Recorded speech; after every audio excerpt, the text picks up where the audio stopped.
847 hours. The 23rd of February, 1944. The B-17 Flying Fortress, Memphis Belle II, was climbing through 18,000 feet over the Ruhr Valley when the entire nose section ripped away. Bombardier Lieutenant James Mackenzie and Navigator Lieutenant Robert Chen vanished in an instant. Captain William Hayes looked forward and saw nothing but sky, wind, and dangling control cables where his aircraft's front third used to be. Standard procedure called for immediate bailout when structural integrity was compromised. Hayes didn't follow standard procedure. The mathematics of the situation were unforgiving. A B-17 Flying Fortress weighed 65,000 pounds fully loaded. Its four Wright R-1820 Cyclone engines, generating 4,800 total horsepower. The nose section housed critical flight controls, primary electrical systems, oxygen distribution lines, and 2 crew members who had vanished into the freezing German sky, along with 8,000 pounds of aircraft structure. When that much mass disappears at 180 miles per hour, aerodynamic forces should tear the remaining airframe apart within seconds. Metal fatigue concentrated at stress points, control cables snapping under redistribution of flight loads. The center of gravity shifts violently aft. Control surface authority degrades by roughly 40%. Electrical power to essential systems fails immediately. But Hayes maintained level flight for 14 seconds before the first control inputs took effect, his hands steady on the yoke despite watching 2 friends disappear. Flight Engineer Technical Sergeant Mike Torres called over the intercom from his position behind the pilots. Electrical failure, primary and secondary systems. Hydraulic pressure dropping, oil pressure nominal on all 4 engines. So Pilot Second Lieutenant Paul Anderson checked his instruments. Airspeed 165 knots, altitude 18,200 feet, rate of climb 0. The aircraft was flying, but barely. Without the nose section's stabilizing mass, the B-17 wanted to pitch nose up into an unrecoverable stall. Hayes tested his controls with the methodical precision of a man who knew that panic meant death for 7 people. Elevator response sluggish but functional. The cables were vibrating like piano wires in the 180-knot slipstream. But they held aileron authority reduced but adequate for shallow turns. Rudder effectiveness minimal, barely enough to counter engine torque. The aircraft would respond to control inputs, but with a 3-second delay between stick movement and aircraft reaction, an eternity in aerial combat. Normal control lag was instantaneous. Hayes was flying a 65,000-pound aircraft with the responsiveness of a freight train, while German flak batteries tracked their altitude and heading. Can you imagine trying to drive a car where the steering wheel takes 3 seconds to react to your inputs? Now imagine doing it at 180 miles per hour with 9 lives, depending on your precision. The immediate problem was electrical power. The B-17's main electrical bus ran through the nose section. With that section gone, the aircraft was operating on battery power alone. Torres calculated 47 minutes of battery life at current consumption rates. After 47 minutes, they would lose all electrical systems, radio communication, navigation equipment, landing gear operation, flap control. Everything would fail. They had less than 1 hour to find a place to land before the aircraft became completely uncontrollable. But Hayes faced a tactical dilemma that no flight manual had addressed. They were 340 miles inside German airspace, flying at medium altitude over heavily defended industrial targets. German flak batteries had damaged the aircraft initially. The explosion that tore away the nose section came from an 88mm shell that detonated 30 feet from the bombardier compartment. Fragments had shredded aluminum skin, severed control cables, and killed 2 crew members instantly. Flying straight and level toward Allied territory would take them over 6 more flak concentrations. The damaged B-17 couldn't climb above effective anti-aircraft range. It couldn't dive without risking structural failure. It couldn't turn sharply without losing control authority entirely. Hayes made his first unprecedented decision. Instead of heading directly west toward England, he turned southwest toward Allied lines in France. The route was longer, 400 miles instead of 340, but it avoided major German defensive positions. Standard bomber doctrine prohibited single aircraft from attempting deep penetration flights without fighter escort. Hayes was violating that doctrine, but his alternatives were worse. Stay with the bomber formation and maintain their original heading, which would take them directly over Cologne's flak defenses, or attempt an emergency landing at a German airfield, which meant certain capture or death. Anderson monitored fuel consumption. The B-17 carried 2,780 gallons in wing tanks. At current power settings and altitude, they consumed roughly 200 gallons per HR. Flight time to Allied territory, 2.3 hours. Fuel required, 460 gallons. Fuel available, 1,800 gallons after the mission's bombing run. The mathematics worked, barely, if nothing else went wrong. At 09:02 hours, something else went wrong. Radio Operator Staff Sergeant David Kim reported German fighter activity. 2 Bf-109s bearing 090, range approximately 8 miles. The fighters had spotted the lone B-17 flying without formation support. Standard German tactics called for immediate attack against isolated bombers. Hayes had 10 defensive machine gun positions, but half of them couldn't engage forward targets without the nose section turret. His defensive firepower was cut by 60%. 2 experienced German pilots against a structurally compromised bomber with reduced armament. The engagement should have lasted less than 4 minutes. Hayes made his second unprecedented decision. When the German fighters approached for their attack run, 2 Messerschmitt Bf-109Gs, their yellow spinner tips catching sunlight as they banked into attack formation, he didn't take evasive action. Standard doctrine demanded immediate defensive maneuvering, shallow S-turns to disrupt enemy gunnery solutions, altitude changes to complicate intercept geometry. Hayes maintained straight and level flight, gambling everything on a theory he couldn't prove. The Bf-109s closed to 800 yards. Their 20mm cannons and machine guns opening fire with lethal precision, and discovered something unexpected.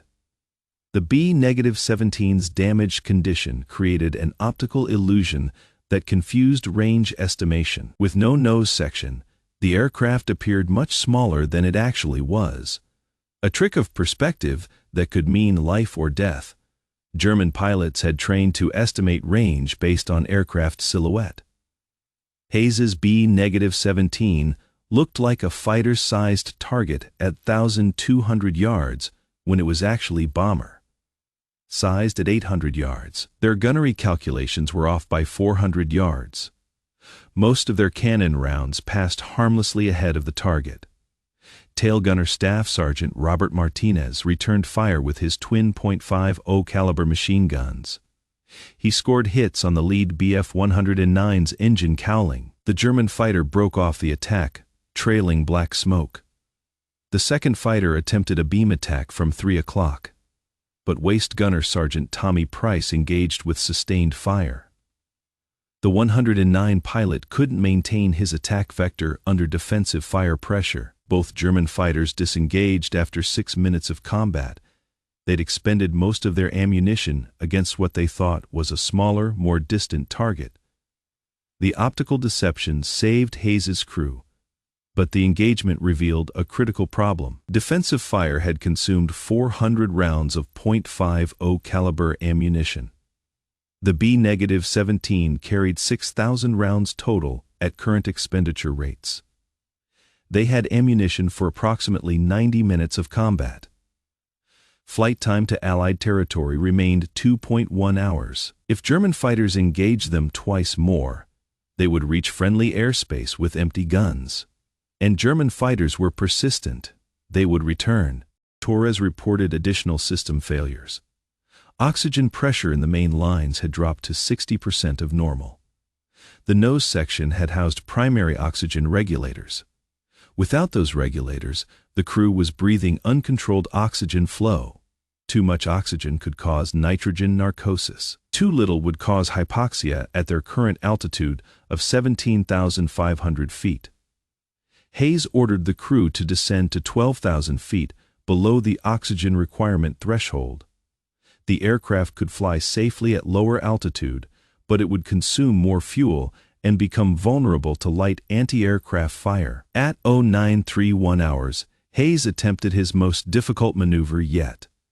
A 15-degree turn to port to avoid a known flak battery near Mannheim.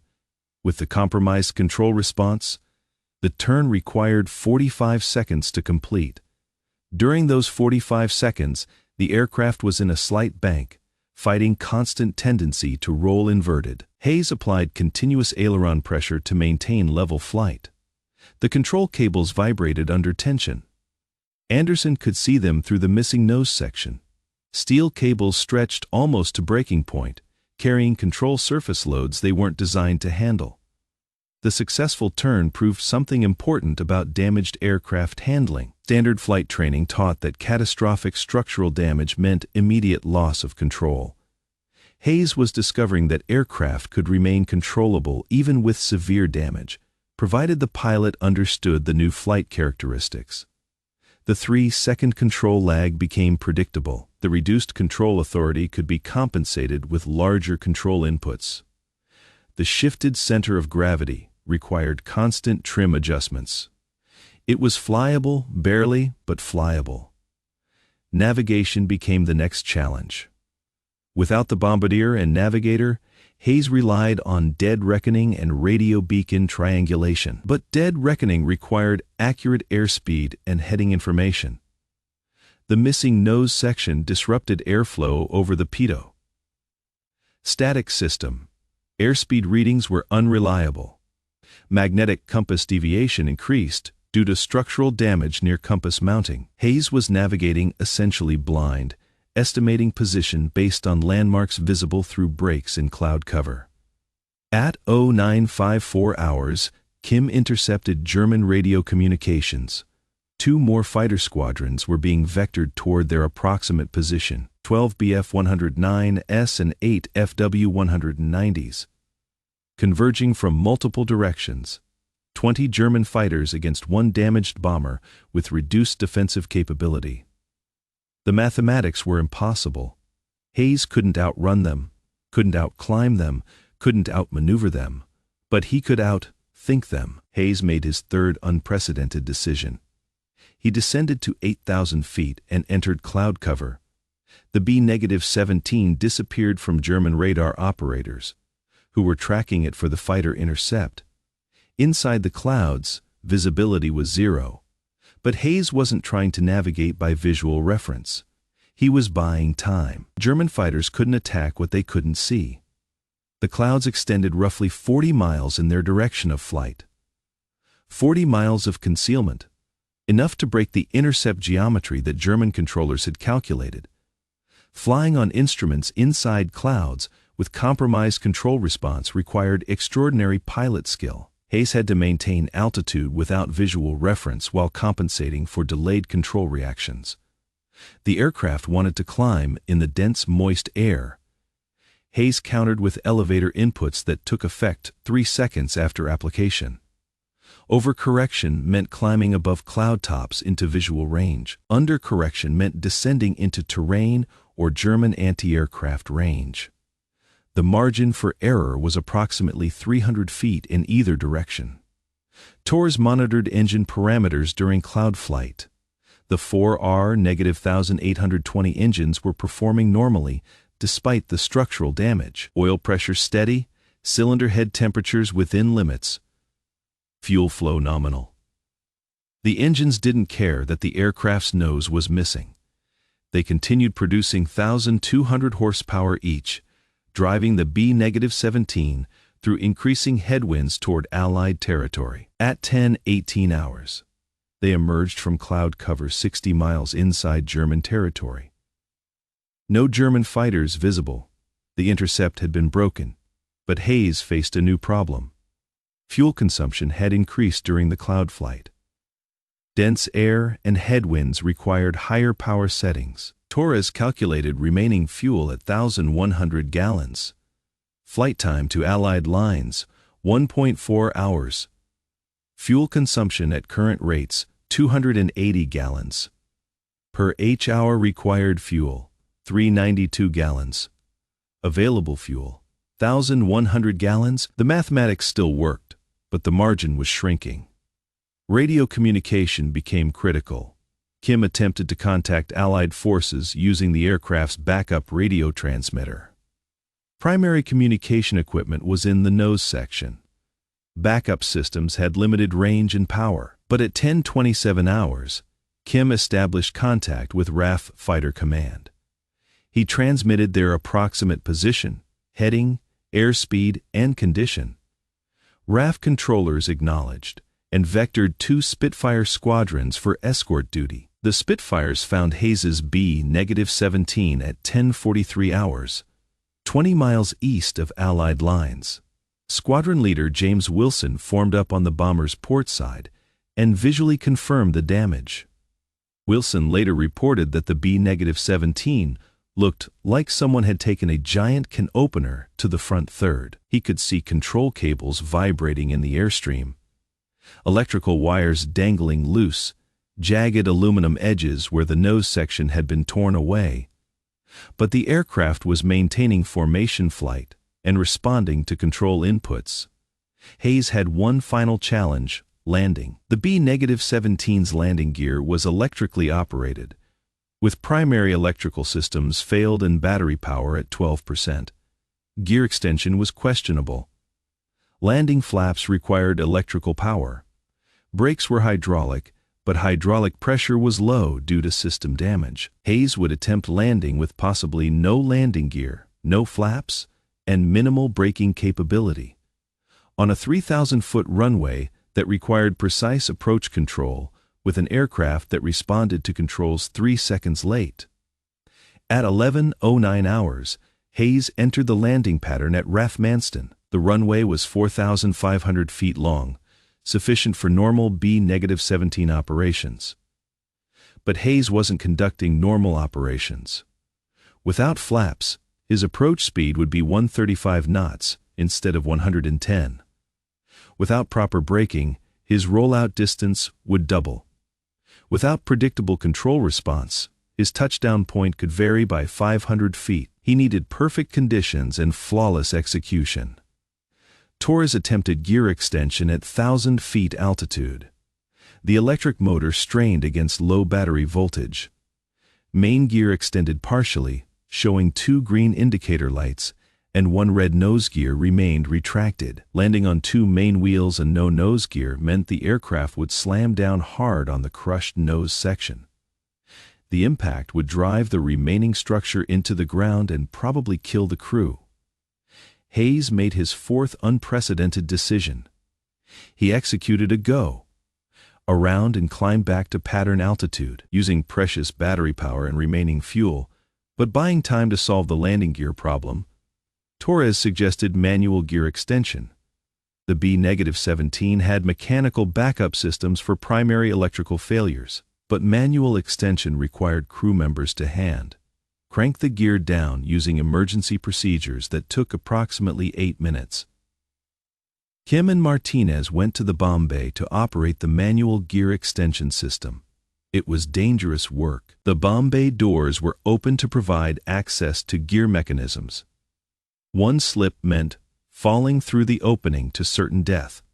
Working in heavy gloves at 110 knots, airspeed with hurricane force wind blasting through the opening. But they cranked the gear extension wheels for 7 minutes until all 3 lights showed green. Landing gear down and locked. Hayes's final approach began at 11:24 hours. Airspeed 135 knots. Altitude 800 feet. Rate of descent 400 feet per minute.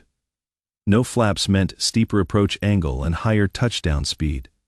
Delayed control response meant early initiation of all control inputs. Hayes began his landing flare at 150 feet instead of the normal 50 feet.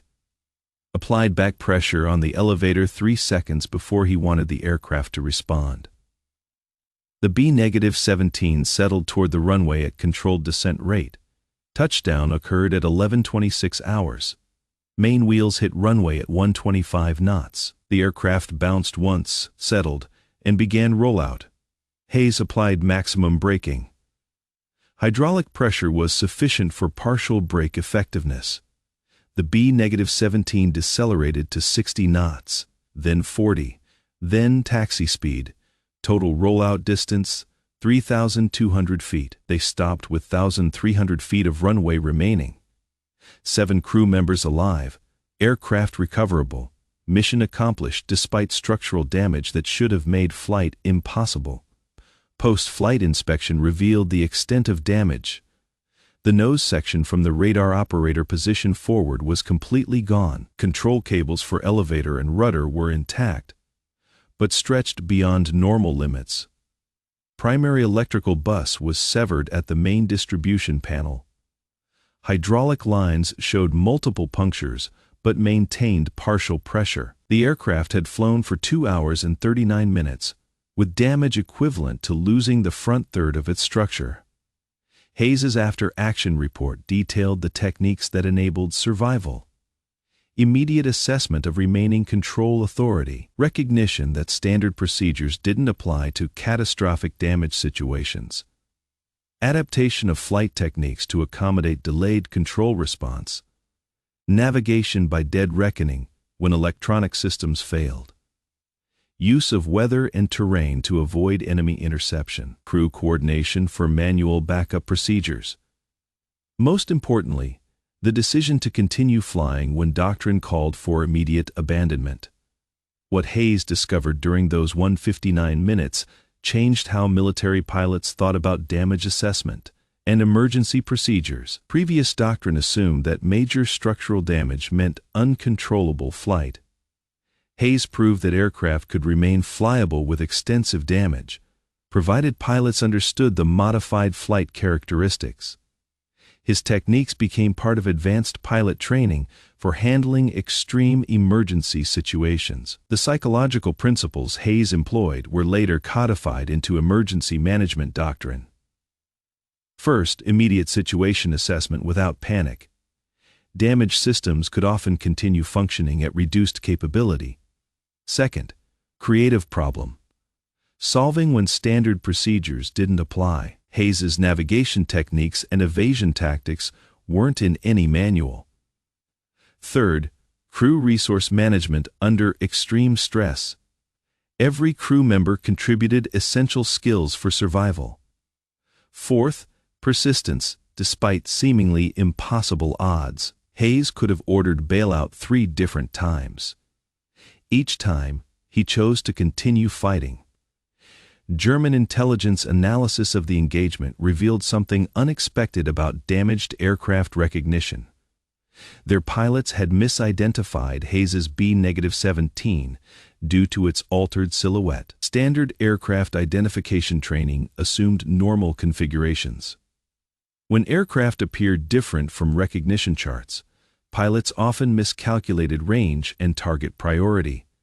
Hayes had inadvertently discovered a form of visual deception that confused enemy targeting. The incident also revealed limitations in German fighter tactics. Bf-109 pilots were trained for quick kills against formation bombers. Extended combat against a single target wasn't emphasized in Luftwaffe training. When Hayes's aircraft proved more difficult to destroy than expected, German pilots expended ammunition without achieving decisive results. Their tactical doctrine hadn't anticipated prolonged engagement with damaged bombers that remained dangerous. Hayes flew 31 more combat missions before war's end. He never encountered another structural damage situation like the 23rd of February, but his experience influenced how he approached every emergency. He trained other pilots in damage assessment techniques and emergency navigation procedures. His methods were incorporated into B-17 crew training programs throughout the European theater. Technical analysis of the B-17's damage revealed important information about aircraft structural design. The flying fortress was built with redundant systems and distributed load paths. When the nose section was lost, remaining structure redistributed flight loads through alternative pathways. The aircraft's designers had included more structural redundancy than they realized. This information influenced post-war aircraft design principles. Torres, the flight engineer who managed electrical and hydraulic systems during the emergency, became a specialist in backup system operations. After the war, he worked for Boeing as a test engineer, helping develop emergency procedures for commercial aircraft. His experience with system failures under combat conditions proved valuable for civilian aviation safety. Kim, the radio operator who established contact with RAF controllers, remained in the Air Force after the war. He became an instructor in emergency communication procedures. His techniques for operating backup radio equipment under adverse conditions were taught to generations of aircrew. Emergency communication often meant the difference between successful rescue and loss of crew. Martinez, the tail gunner, who engaged German fighters while the aircraft was structurally compromised, transferred to gunnery training after completing his combat tour. He taught defensive tactics against enemy fighters, emphasizing accurate fire over volume. His experience demonstrated that even damaged bombers could maintain effective defensive fire with proper crew coordination. The B-17, Memphis Belle II, was repaired and returned to service 6 weeks after the incident. Engineers fabricated a complete nose section using parts from aircraft that were beyond economic repair. The aircraft flew 23 more combat missions before war's end. It survived the war and was returned to the United States in October 1945, where it was scrapped for aluminum. Hayes's techniques influenced emergency procedures for all multi-engine aircraft types. His experience proved that catastrophic damage didn't automatically mean loss of aircraft. Crews could often continue flying and reach safety if they understood their aircraft's modified capabilities. This knowledge saved hundreds of aircrews during the remainder of World War II. Post-war analysis by the Army Air Forces studied Hayes's mission as an example of successful emergency management. The official report noted that Hayes's decisions violated standard doctrine at 4 critical points, but each violation was necessary for mission success. This analysis supported development of more flexible emergency procedures that emphasized pilot judgment over rigid adherence to checklists. The incident also influenced aircraft design philosophy. Engineers realized that structural redundancy could enable continued flight even after catastrophic damage. This principle was incorporated into post-war military aircraft design. Redundant control systems, distributed electrical buses, and backup navigation equipment became standard features. German records captured after the war revealed how Hayes's evasion tactics had confused their intercept operations. German controllers had tracked the B-17 to the cloud layer, then lost radar contact. When fighters were vectored to the last known position, the bomber had disappeared. Hayes's use of weather for concealment became a case study in evasive tactics. The optical deception that confused German fighter pilots was studied by Allied intelligence.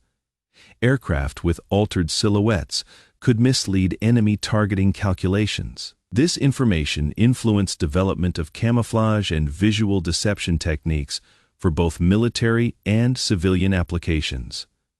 Hayes's navigation techniques, flying by dead reckoning when electronic systems failed, demonstrated the continued importance of basic piloting skills. Even with advanced navigation equipment, crews needed fundamental skills for emergency situations.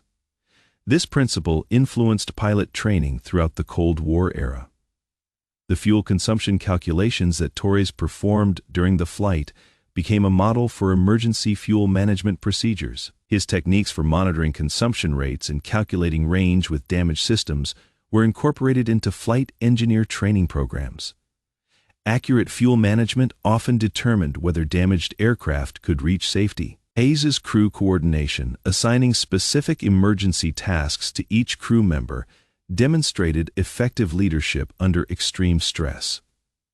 His techniques were studied by military leadership schools as an example of command decision making during crisis situations. The psychological aspects of maintaining crew morale and focus became part of officer training.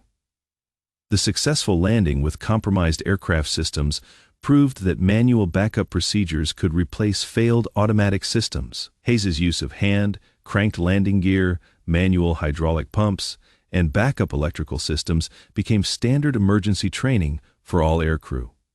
These skills remained relevant throughout the jet age. Modern aircraft emergency procedures trace their development to innovations like Hayes's flight.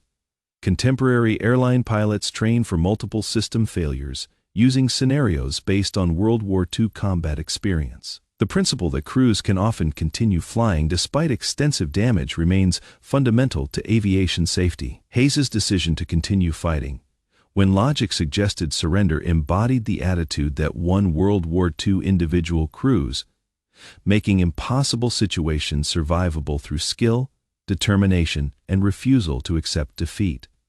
His mission demonstrated that technology alone didn't determine outcomes. Human factors, training quality, and decision making under pressure remained decisive.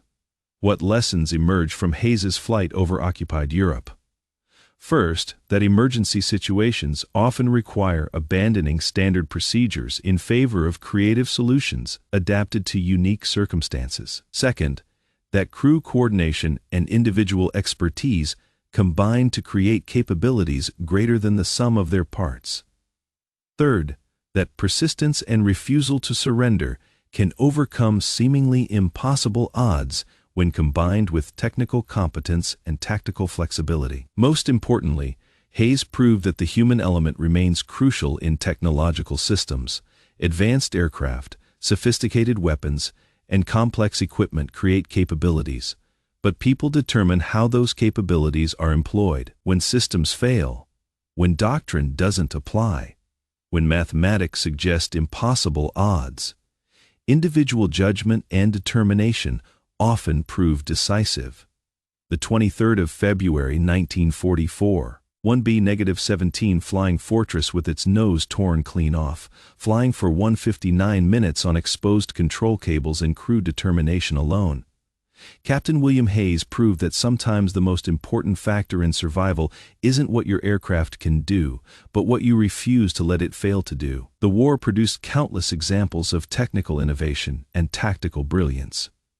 But Hayes's flight represented something more fundamental: the relationship between human will and mechanical possibility. His crew didn't just fly a damaged bomber home. They expanded the definition of what was possible when surrender wasn't acceptable. Can you imagine looking forward from your pilot's seat and seeing nothing but sky where your aircraft's nose should be?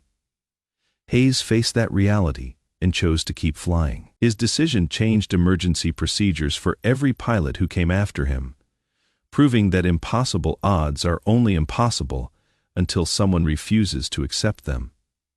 If this story of determination triumphing over mechanical disaster resonates with you, hit that subscribe button and turn on notifications. We're preserving the forgotten accounts of aircrew who prove that human ingenuity can overcome any system failure when the alternative is unacceptable.